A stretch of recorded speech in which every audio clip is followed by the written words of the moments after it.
Sean bienvenidos todos y todas a la presentación del 17º número de la revista estudiantil Nota al Pie, revista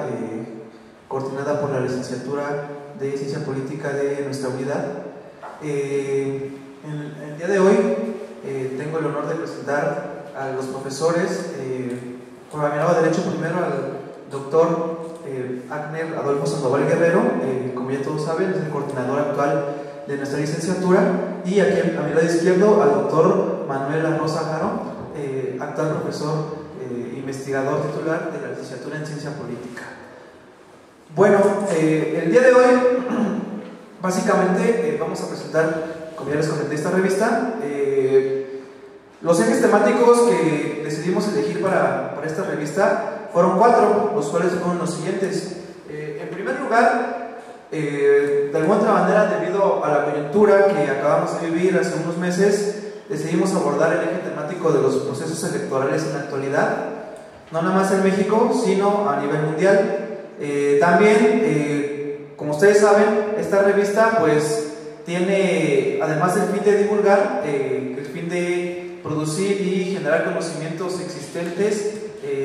o más bien, más que generar conocimiento, cuestionar el conocimiento ya existente en la materia que es la ciencia política, ¿no? En ese sentido, decidimos abordar otro eje temático que de alguna otra manera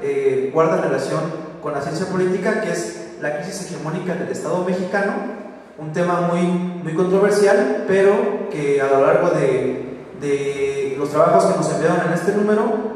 pudimos averiguar cuál es la opinión que versa sobre esta temática, ¿no? Los otros dos ejes temáticos fueron el tema de el comercio sexual, la migración y el narcotráfico, un eje temático de alguna otra manera que versó sobre 3 temas distintos, pero que guardan relación entre sí al abordarlos de manera más específica. Y por último, el tema de juicio político en América Latina. Igual, si bien no es un tema totalmente coyuntural, sí es un tema que guarda relación con la ciencia política y o es de índole política en general, porque hemos visto cómo a través del juicio político en los últimos años en esta región que es América Latina se ha logrado destituir a diversos mandatarios, ¿no? Uno de los casos más enigmáticos es lo que pasó hace pocos años con la presidenta de Brasil, Dilma Rousseff, que a través del famoso proceso del impeachment fue destituida, ¿no?, de su cargo. Bueno, entonces, bajo estos ejes temáticos fue que decidimos abordar este número con el mismo fin con el que se ha llevado a cabo todos estos años la revista, estos ya 6 años, desde el año 2013. Les digo, con el mismo fin, que es abordar temas de índole política en primer lugar, generar y producir conocimientos de la ciencia política en segundo lugar, y en tercer lugar poder contribuir tanto a las ciencias sociales, al arte, a la cultura y a la divulgación científica nacional dentro de esta universidad, ¿no? Bajo estas premisas, nosotros como consejo editorial decidimos que lo más importante era poder contribuir al conocimiento en estas materias, en estas temáticas, pero más que eso, poder descubrir cómo por medio de la investigación y del análisis los estudiantes de diversas universidades son capaces de poder, si no descubrir nuevos fenómenos, sí al menos cuestionar, más allá de las lecturas o de las diversas temáticas que se ven dentro de las clases o de la academia misma, cuál es la opinión que versa sobre todas estas temáticas, ¿no? En ese sentido, de todos los trabajos que nos llegaron, decidimos acotarlo a un número reducido que consideramos que fueron los más importantes. Y antes de darle la palabra, yo concluiré dando una breve presentación de los trabajos que me parecieron pues más relevantes de este número, ¿no? En primer lugar, un trabajo que me pareció muy importante fue de una compañera llamada Denise, que lleva como título el proceso democratizador en el espacio público virtual. Por favor, compañeros, si puedes poner el artículo. En este artículo, básicamente, la compañera hace una narración, bueno, más que narración, hace un análisis de lo que fue el último proceso electoral en este país, el 1 de julio, y nos explica cómo desde su perspectiva este proceso que se llevó a cabo ese mismo día permitió o dio un paso para que en el sistema electoral mexicano se pueda empezar a hablar de una apertura hacia la democracia. ¿Bajo qué argumento se basó? Bueno, simple y sencillamente ella explica desde su óptica que el hecho de que todos los candidatos reconocieran su derrota sin mayores ataduras o sin mayores problemáticas o controversias, dio el paso o fue una señal de que se portaron esos mismos candidatos como unos demócratas y en general que los titulares o más bien los órganos electorales, tanto el INE como el Tribunal Electoral del Poder Judicial de la Federación, acataron los resultados de las elecciones sin mayor problema, y entonces eso ha dado paso a que en México se pueda comenzar a hablar de una cierta apertura hacia la democracia, ¿no? Entonces esta compañera explica que si bien todavía no existe una consolidación en la democracia en nuestro país, sí se puede comenzar a hablar después de esta elección de un cierto paso hacia esta consolidación. Pero la tesis principal que se halla en este artículo y por lo que la quería mencionar es que dice que en la actualidad las redes sociales o el espacio público virtual han sustituido al espacio público pues presencial, físico, en el sentido de que a diferencia de tiempos pasados, por ejemplo lo que sucedía en la antigua polis griega, donde todos se congregaban en el espacio público presencial para tomar las decisiones y deliberar los asuntos públicos más importantes, en la actualidad, debido a la multitud de población que existe en todo el mundo, las redes sociales han permitido que la ciudadanía y las masas poblacionales se vayan congregando para que mediante este espacio público virtual puedan deliberar, cuestionar, analizar y fomentar el diálogo y el debate crítico, ¿no? Entonces, bajo todas estas premisas, ella explica cómo este proceso democratizador ha también favorecido a la ciudadanía, pero más que por iniciativa de las clases dominantes, más ha sido la conjunción del fenómeno de las redes sociales en sus distintas variantes, Facebook, Twitter, etcétera, la que ha permitido que haya más democratización en el espacio público. A la par de este trabajo, otro que me pareció importante de mencionar fue la entrevista que nos mandó una chica de Nayarit, Marta González, si no mal recuerdo, donde básicamente ella hace una entrevista al colectivo de familias desaparecidas, a un colectivo, perdón, que se crea para buscar a familiares y a individuos o personas desaparecidas en ese estado, ¿no? En esa entrevista básicamente nosotros como consejo editorial pudimos ubicar que tiene relación tanto con la crisis de hegemonía del Estado, porque ella en la entrevista narra cómo el propio Estado se ha visto rebasado en su función primordial, o una de sus funciones primordiales, que es la de garantizar el bienestar social de la población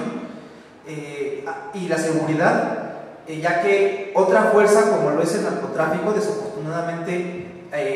durante la entrevista se narra que ha rebasado al Estado como garante de la seguridad, y además de esto también pues el propio tema del narcotráfico se ve inmiscuido en esta entrevista, porque ella narra cómo desde hace años, debido al ascenso que ha tenido toda la violencia generalizada en este estado y en nuestro país, desafortunadamente la misma ciudadanía, ante la falta de respuesta de las autoridades, se ha tenido que ver obligada a crear pues el colectivo de familias unidas por los desaparecidos en Nayarit, para que ellos mismos, sin la ayuda del propio Estado, tengan que buscar soluciones, ¿no? Entonces es muy importante su entrevista, porque además de que da cifras y datos contundentes de los últimos años en Nayarit, donde ella explica cómo hace que no más de 10 años Nayarit estaba clasificado por diversos organismos e institutos nacionales como uno de los estados más seguros de todo el país, cómo en cuestión de 3-4 años la violencia ha sido tanta que el Estado se ha visto totalmente asolado por un sinfín de muertes, de desapariciones, de criminalidad, etcétera, que hoy en día, dice ella, Nayarit no es ni el estado que mucha gente creyó hace 10, 15 o 20 años, ¿no? Y entonces, haciendo una comparación o un símil, podemos ver cómo la crítica que hace ella pues se puede aplicar desafortunadamente a muchos estados de la República, donde desafortunadamente, como les decía, el estado se ha visto rebasado en sus funciones de seguridad, y donde el narcotráfico pues ha asolado a muchas poblaciones y a muchas comunidades. Básicamente es lo que yo quería comentar respecto a este número. Agradecerles a todos ustedes por su participación, por su presencia, ya que recuerden que sin la misma pues la revista no tendría razón de ser ni de existir. Esperamos que sigan colaborando con la misma, y a continuación le cederé la palabra al profesor Agner Guerrero Sandoval. Gracias. Bueno, igualmente bienvenidos a esta reunión de presentación de la revista. Y cuando se dice que corresponde al volumen 6, es decir, 6 años, número 17, pues no es decir cualquier cosa. Efectivamente, desde hace 6 años nos estamos reuniendo trimestralmente para la presentación de un número de la revista. Hemos hecho énfasis en más de una ocasión la característica fundamental de esta revista, órgano de expresión de los estudiantes, emitido, editado por un grupo de estudiantes que cambia cada año, es decir, un proceso en el cual se caracteriza tanto por esta representación estudiantil que en su momento asume la responsabilidad, como la libertad de su trabajo, en la que definen y seleccionan los temas y contenido que aparece en cada número. También quiero decir que cada grupo le imprime características diferentes. En este caso, este número ha sido un parto bastante difícil, que muchas veces pues no depende solamente de las posibilidades tecnológicas para que los productos se generen más fácilmente, como ahora la edición de revistas, sino que también depende de las personas y de los diálogos que se construyan. Ha sido un poco difícil sacar este número. De hecho es un número que corresponde al trimestre pasado, pero a fin de cuentas pudo salir, y dentro de un mes va a salir el que corresponde a este trimestre. Esto llevado por la preocupación de que debía tener una continuidad y no una pausa. Nosotros sabemos de que ya productos editados, impresos de esta manera, no son realmente instrumentos de masa. Si nosotros vemos el número de ejemplares que se venden de los diarios nacionales, es verdaderamente sorprendente el número tan escaso que corresponde a cada número. Difícilmente son realmente de masas las revistas, también todavía en ediciones más pequeñas. Por lo tanto, no nos debe sorprender a veces la dificultad para la construcción del diálogo, que significa la posibilidad de una presencia y una participación amplia, en este caso del estudiantado, a quienes va fundamentalmente dirigido este número. Consciente de eso, no nos ha ni sorprendido ni preocupado muchas veces el que haya a veces escasa presencia en algunas presentaciones, ni nos sorprende ni tampoco nos alarma el hecho de que a veces haya una dificultad para editar un número. Mientras exista la posibilidad de que haya grupos de estudiantes organizados que quieran asumir la responsabilidad y tener en las manos un instrumento de comunicación y de construcción de redes entre ellos, de construcción de redes que sea no solo a través de ese espacio virtual al cual acabamos de referir, en el que parece una tendencia en que los medios de comunicación inclusive están dejando de imprimirse y se convierten en ediciones digitales. Tal vez se puede abrir una interrogante a futuro de decir si hay un momento en el cual nosotros tenemos que preguntarnos si seguimos la línea de la impresión o la línea de electrónica de esta revista. Creemos que son características diferentes, son instrumentos diferentes y que a su vez cumplen diferentes funciones. Dejando al margen el hecho de el amor que podamos sentir a tocar el papel, que sobre todo los viejos lectores que nos educamos en torno a materiales impresos que podamos tener, la realidad es que hemos dicho también que el tener la posibilidad de presenciar, de una entrega directa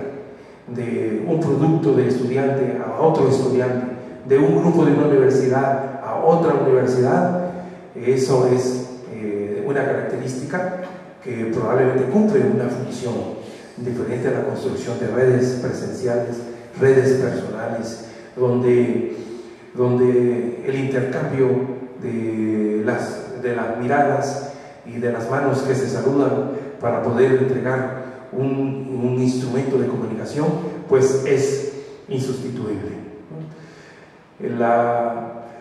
Por eso hemos pensado en que esta revista pues debía continuar, y pensamos que todavía debe continuar de esta forma impresa. Tenemos que ver en la próxima convocatoria al grupo que debe asumir la responsabilidad del siguiente año. Vamos a ver la respuesta que tenemos de parte de los estudiantes para constituir el grupo de trabajo, y segundo, la forma en que ese grupo va a trabajar. Hasta el momento pues ha habido esa responsabilidad y los números han salido con cierta efectividad. Creo que debemos a su vez, para crear un mayor impacto, también soltar la imaginación. Soltar la imaginación que significa de qué manera ahora debemos escribir, de qué manera ahora debemos de organizar la revista. Revista monográfica o revista con varios ejes, revista teórica o revista de coyuntura, revista en la cual haya el formato de artículos que se presentan, que llenan todo el contenido, o en el cual haya espacio de contenido para que haya información que exprese, que informe de procesos como trabajos de campo. ¿Sí? Toda esa diversidad de modalidad los estudiantes tienen que ensayar. Estaríamos realmente equivocados si no pensáramos que tenemos o somos también capaces de soltar esa imaginación y establecer el puente de comunicación de acuerdo con las formas y características que en las cuales se pueden tener mayor impacto. En este caso, pues el número responde a un poco la dinámica de que se ha seguido, privilegiando el tema de coyunturas, privilegiando en su contenido varios ejes temáticos, y también como algo virtuoso, conservando la pluralidad tanto en las posiciones como la diversidad territorial de procedencia de los artículos. También menciono algo que he insistido mucho en los diferentes momentos, decir que le dé, para que se crea ese impacto y dinamismo, he insistido muchas veces en los encuentros entre estudiantes que permitan encontrarse y combinar la experiencia, intercambiar la experiencia. Indudablemente que hay muy pocos medios estudiantiles, pero podríamos volver a ensayar el tener la posibilidad de encuentro de estudiantes que tienen bajo su responsabilidad.